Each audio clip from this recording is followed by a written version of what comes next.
Brazil আজকে দেখাচ্ছে just শুরু। আমি নেইমারকে অনেক মিস করতেছি।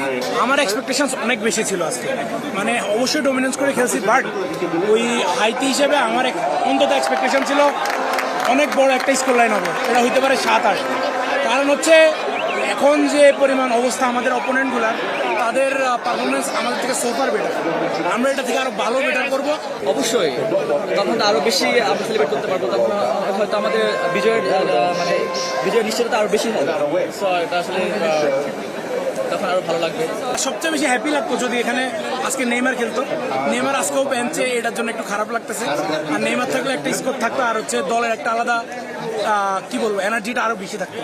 সো আমি নেইমারকে অনেক মিস করতেছি as a Neymar fan. Brazil আজকে দেখাচ্ছে জাস্ট শুরু।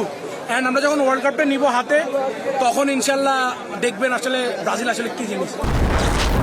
হিউস্টনে রকিং টেস্টি, সীমানা ছাড়াও নিজেকে হারাও।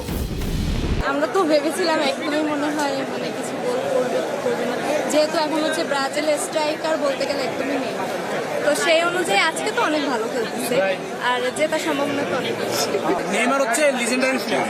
সো প্রত্যেকটা প্লেয়ার যখন তাকে দেখবে, অটোমেটিক্যালি সবার মধ্যে একটা এনার্জি ফিল করবে যে না, আমাদেরকে জিততে হবে ম্যাচটা, আমাদেরকে খেলতে হবে।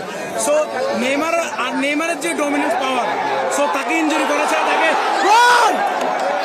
তো নেইমারকে আসলে ইনজুরি করাবে, কিন্তু তারা মাঠ থেকে ওঠানো পসিবল না। সো নেইমার থাকলে আমাদের এতক্ষণে স্কোর লাইন আরো বেশি থাকতে পারতো। এত পরিমাণ মানে ব্রাজিলকে এখন হচ্ছে ট্রল করা হচ্ছে যে ওরা হচ্ছে আগের মতো আর খেলছে না, বা ওদের মানে আগের মতো যে ওদের যে আগের যে যোগ্যতাটা ওটা নেই। তো আজকে যদি জিতে অবশ্যই এটা ওদেরকে হচ্ছে উজ্জীবিত করবে।